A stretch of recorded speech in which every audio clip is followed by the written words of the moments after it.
Buenas tardes, profesora, ¿cómo está? Mi nombre es David Gutiérrez, soy integrante del grupo de la asignatura de pavimentos y vamos a exponer el desarrollo del taller número uno de la asignatura de pavimentos. Debemos escoger una vía de la galería de volúmenes de vías de tránsito en el geoportal de Invías. Escogimos el TPE para Cundinamarca y en el cual escogimos la vía Salitres o Pobriseño. ¿Por qué escogimos esta vía? Queríamos tener claridad de el proceso de los cálculos y queríamos irnos orientando el paso a paso con las biotutorías de la profesora y que todos los cálculos nos quedara bien y aprender este proceso de la mejor manera. Cuando escogemos la vía Salitres o Pobriseño en el geoportal, nos da una serie de datos que nos dice el conteo total de los carros, cuánto porcentaje de automóviles, de buses y de camiones. Ese de camiones después lo desglosa en otra serie de categorías, de la C3 a la C6. Que estos datos más adelante los tenemos que ajustar para que nos dé el valor total de los camiones. Revisamos también el TPD del histórico de tránsito de vías del 97 al 2018 de Invías, el cual escogemos la vía Salitres o Pobriseño y nos dan los TPDS del año 97 al 2018. Es importante ubicar la vía en Google Earth. ¿Por qué? Porque necesitamos saber el sentido de la vía, los carriles y para así determinar la distribución de dirección y distribución por carril, que para esta vía nos dio 0.5 en la distribución de dirección y 1 en la distribución por carril. Teniendo los datos del histórico, hacemos una gráfica de TPD versus año. Realizamos una proyección estadística lineal, exponencial, logarítmica, polinómica y potencial. Generamos esta gráfica y el cual obtenemos las siguientes ecuaciones y los R cuadrados para cada tipo de proyección. Debíamos escoger la más acertada y la más adecuada y los datos pues que tenían más coherencia para el taller fue la lineal. Escogimos la TP, la proyección lineal, sacamos los TPs con esta proyección, hicimos una proyección desde el 2019 hasta el año 2043. ¿Por qué? Porque así podremos cumplir con el resto de literales. En el literal B nos pedían desde el 2023 hasta el 2032, pero más adelante nos van a pedir una proyección de 10 y hasta 20 años. Bueno, tomando como referencia los resultados anteriores, realizamos esta tabla. El histórico nos da una serie de datos del 97 al 2018, ¿cierto? Tenemos unos TPDS para eso, pero nos falta del 2019 al 43, que fuimos los que hallamos anteriormente. Los pegamos acá, los dividimos todos entre 7 para que nos dé los TPDs. Estos TPDs los multiplicamos por el porcentaje de, según el porcentaje de autos y buses y camiones para cada año, lo que diga el Invías, y del 2018 para arriba nos quedamos constantes con con el dato del 2018, que fue 75% para autos, 6% para buses y 19% para camiones. Hacemos la operación y tenemos unos datos para autos, buses y camiones. Con estos datos hallados vamos a generar la siguiente tabla para generar los cálculos y poder responder el literal D de los ejes equivalentes y hacer un periodo de diseño de 10 y 20 años. Para esto es importante saber la distribución de dirección y distribución por carril, que anteriormente los hallamos. Este número 365 que es constante. Y debemos sacar el porcentaje para categoría.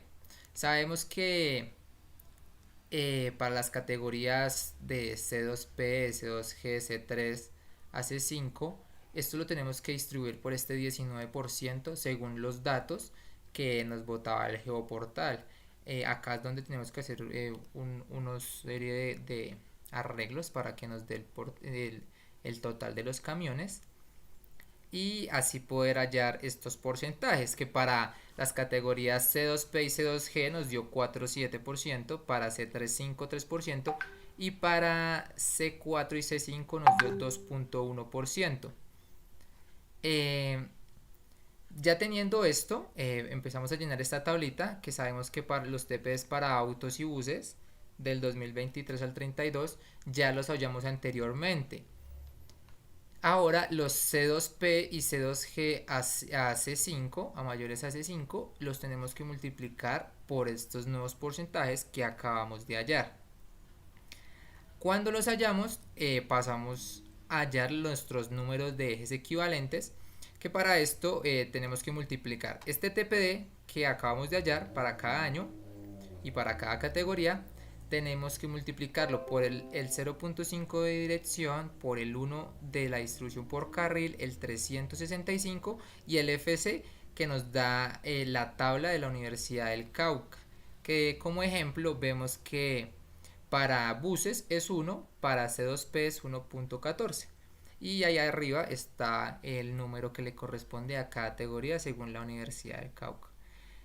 Nos da un número de equivalentes para cada categoría por año, hacemos una sumatoria y después hacemos una sumatoria total de todos los años que para una proyección de 10 años nos da 3.674.532, el cual queda categorizada en NT2, ya que las tablas correspondientes nos dicen que los equivalentes menores a 5 millones quedan en esta categoría.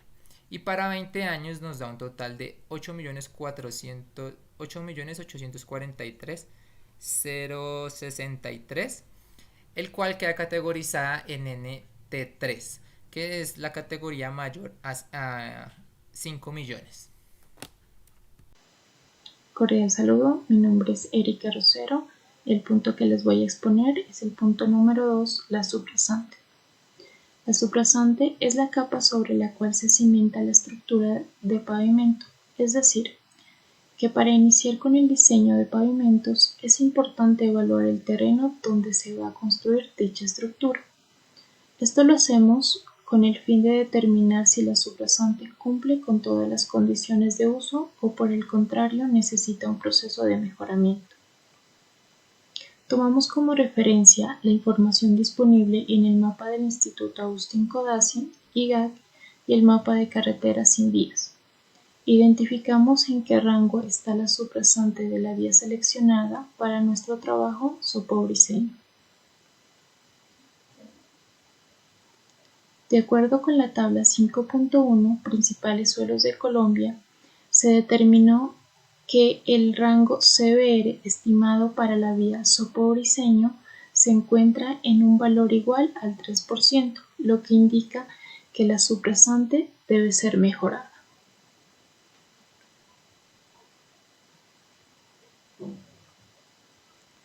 Para el análisis de la vía seleccionada se tomó como referencia 4 kilómetros, del punto de referencia 10 al punto de referencia 14.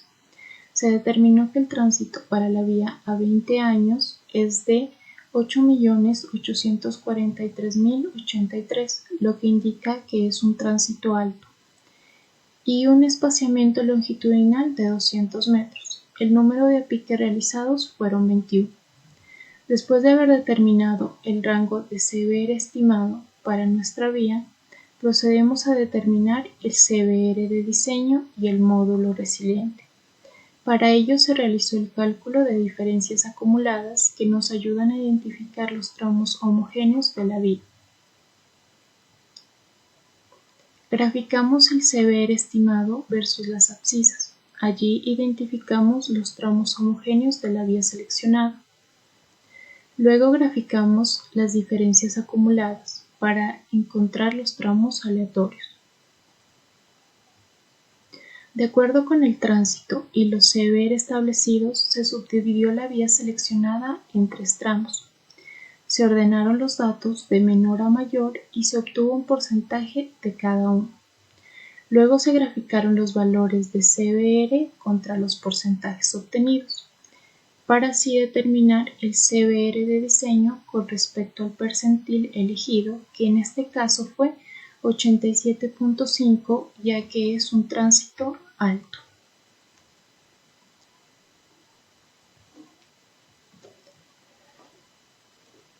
Posteriormente, se calculó las correlaciones con el módulo resiliente con el fin de predecir el comportamiento del material con el cual se va a empezar a diseñar.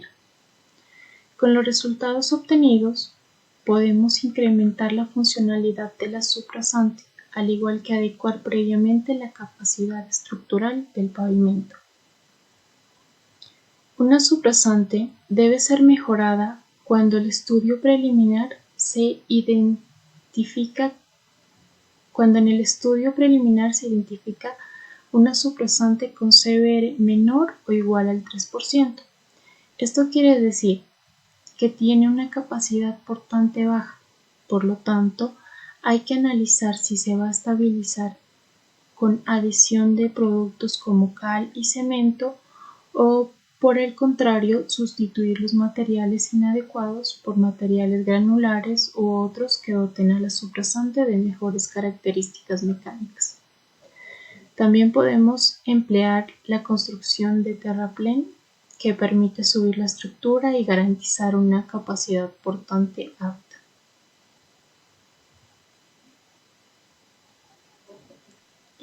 Entre los parámetros que indican si una suprasante es de tipo de suelo problemático se encuentran los siguientes. Los suelos con baja capacidad de soporte a la deformación por esfuerzo cortante bajo las cargas de tránsito, suelos con baja comprensibilidad y heterogeneidad, suelos blandos que ocasionan cambios volumétricos y deformaciones debido a la gran capacidad que tienen los suelos de almacenar agua, sensibilidad de suelo a la humedad y cambios del suelo de tipo expansivo. Gracias.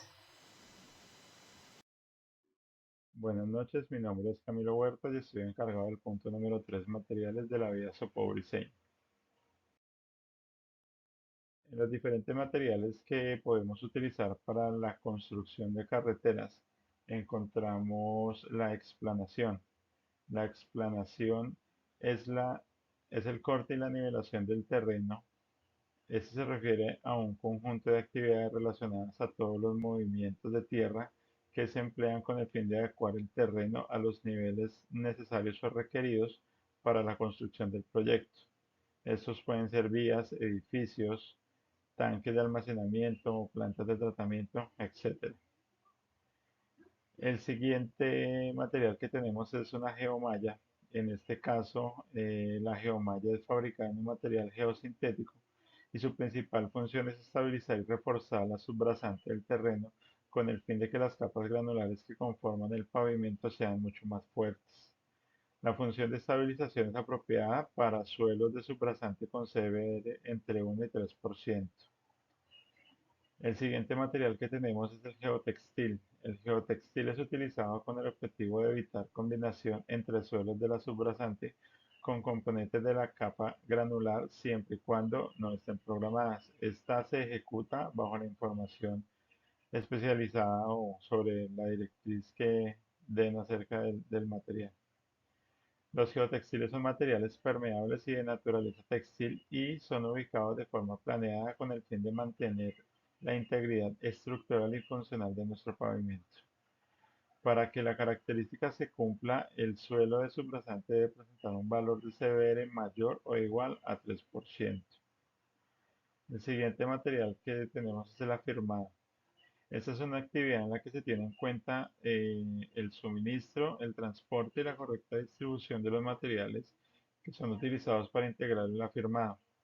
Esto puede desarrollarse sobre una subrasante acondicionada con anticipación o sobre una ya existente. De igual manera, siempre todo será dado bajo las directrices pertinentes y pues que sean nuevamente muy detalladas acerca del proyecto. Se puede definir que el afirmado es la capa de materiales granulares compactados que se coloca estratégicamente con el fin de entregarnos una base sólida y con una estabilidad sobre la cual se puede construir el pavimento. El siguiente material que tenemos son las subbases granulares. La subbase tiene un proceso detallado conformado por transporte y distribución del material hasta su sitio de requerimiento. Esos procesos se ejecutan siguiendo directrices también oportunas que el proyecto requiera. La subbase granular es una capa de material compuesto por partículas granular, el cual cumple con un desempeño especial dentro de la estructura del pavimento. Su objetivo es proporcionar una base estable y resistente a la cual se puedan distribuir las cargas vehiculares y que contribuyan a la durabilidad del pavimento. Para esta subbase granular, en función de la calidad de los agregados, existe agregados de clase A, B y C. Asimismo, se deben identificar y analizar correctamente las granulometrías que se van a emplear. Tenemos un cuadro donde podemos explicar qué corresponde a subbase granular. Entonces, en un nivel de tránsito NT3 tenemos una subbase granular de clase A. En una NT2 tenemos una subbase granular tipo B y en una NT1 tenemos una subbase granular tipo C. El siguiente material que tenemos son las bases granulares. La base granular es una capa compuesta por material granular de la cual se dispone estratégicamente con el fin de ofrecernos una superficie muy sólida y resistente en la cual se distribuya de manera muy eficiente las cargas generadas por el tráfico vehicular. En esta se definen tres clases de bases granulares con el objetivo de que la calidad de los agregados sean, pues obviamente óptimos, sean muy buenos. También está tipificado como clase de base granular, clase A, B y C, y en este orden tendríamos que para un nivel de tránsito NT3 tendríamos una clase A, NT2 tendríamos una clase B y NT1 tendríamos una clase C. Nuestro siguiente material es el cemento asfáltico. El cemento asfáltico es un producto derivado del petróleo con el cual se utiliza para unir los agregados como la grava y la arena. En la mezcla asfáltica caliente, el cemento asfáltico es una viscosa y pegajosa a temperatura ambiente y se calienta para que se una con los diferentes agregados y forme una capa de pavimento. También tenemos la emulsión asfáltica. Una emulsión asfáltica es una combinación de asfalto líquido y agua con un agente emulsionante. Es utilizado normalmente aglutinante en la construcción de carreteras y pavimentos. La emulsión asfáltica debe ser aplicada en frío y permite que todas las partículas de asfalto se dispersen en el agua, lo que facilita su aplicación y adhesión a la superficie. El agua sufre un proceso de evaporación y cuando surge esta evaporación, el asfalto se endurece, eh, formando una capa muy resistente. Tenemos también los aditivos mejorados de adherencia. Los aditivos mejorados de adherencia en el asfalto es una sustancia que se utiliza para las mezclas de asfalto, teniendo en cuenta que tienen la intención de mejorar la capacidad de la adherencia del asfalto a las superficies donde son aplicados. El asfalto es utilizado generalmente en construcción de carreteras, calles y otros pavimentos. Su alta adherencia a la superficie siempre va a garantizar una mayor durabilidad y seguridad de la infraestructura vial.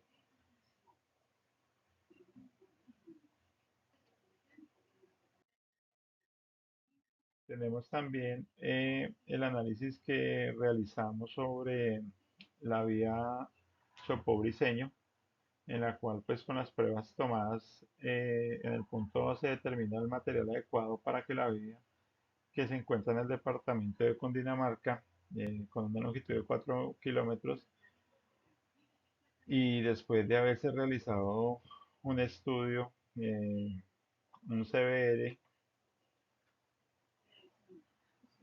donde tenemos que tiene una capacidad portante baja, se procede al análisis respecto al proceso de estabilización con la incorporación de materiales como cementos y cal, con el fin de reemplazar materiales que no son adecuados, los cuales ayuden pues obviamente a fortalecer la subrasante y tener así mejores condiciones mecánicas en el suelo. También se requiere un terraplén que nos permita subir la estructura y garantizar una capacidad portante para el proyecto.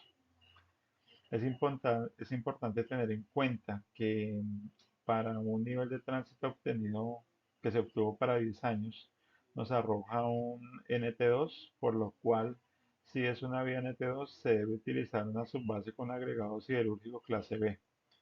Y para un nivel de tránsito de 20 años nos arroja una NT3, por lo cual si es una vía NT3 deberá utilizar una subbase con agregado siderúrgico clase A.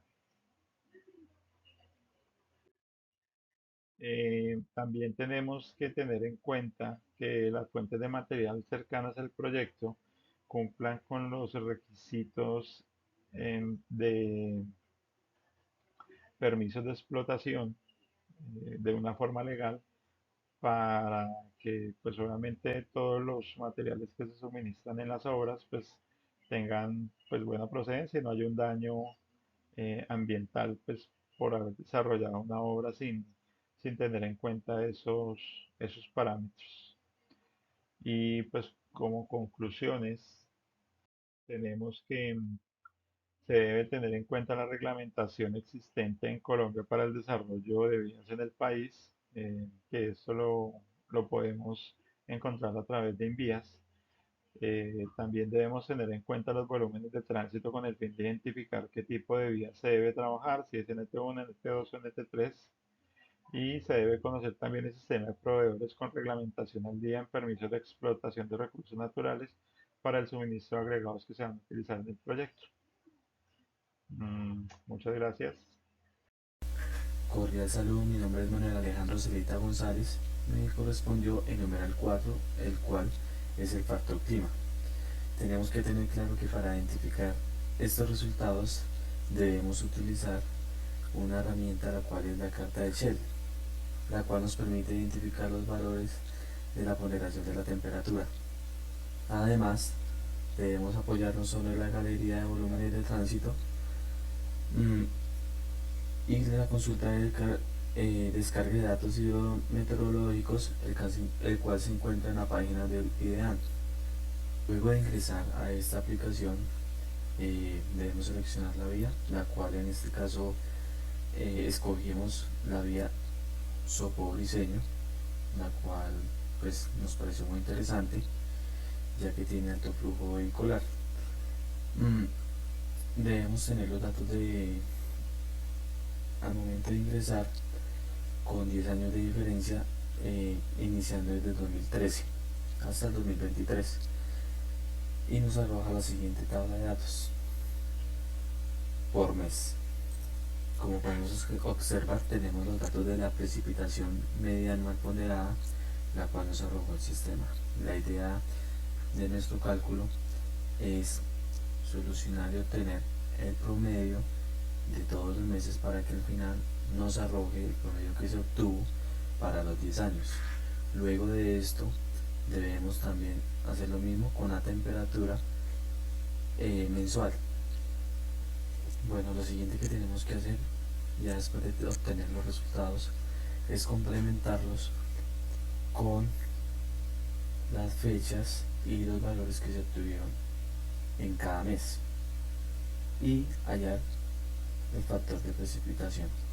Después de tener todo este resultado, lo que debemos hacer es hallar el tema, el cual nos arroja como resultado el 14.17, y utilizamos la tabla 4.1 que habla sobre las regiones climáticas según la temperatura de la precipitación, y tenemos como resultado la número R2, el cual es un templado seco y templado semihúmedo que es de 13 a 20 menor a 2000.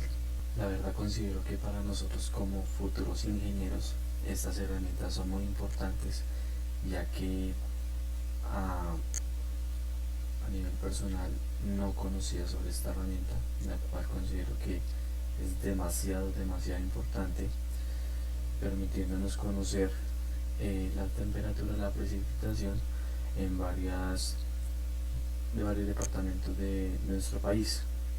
También considero que estas herramientas son muy importantes porque nos permiten conocer sobre el terreno en el cual de pronto más adelante podamos construir. Entonces por medio de ellas podemos analizar si es viable o no es viable la construcción de ellas.